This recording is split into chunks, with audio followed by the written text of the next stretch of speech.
तो फिर इस चक्कर को तोड़ा कैसे जाए? सही रास्ता क्या है? चलें अब हल पर बात करते हैं।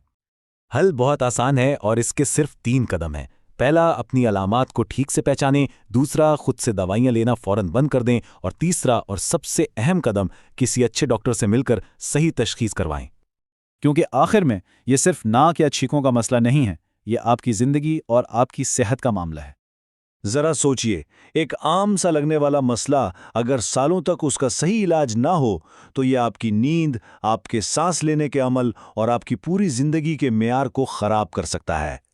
क्योंकि अपनी सेहत को नज़रअंदाज करना असल में अपनी ज़िंदगी को नज़रअंदाज करने के बराबर है।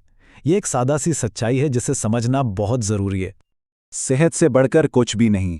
अगर आपको अपनी सेहत की फिक्र है और ऐसी ही ज़रूरी मालूमात चाहते हैं तो इस चैनल को फौरन लाइक और सब्सक्राइब करें।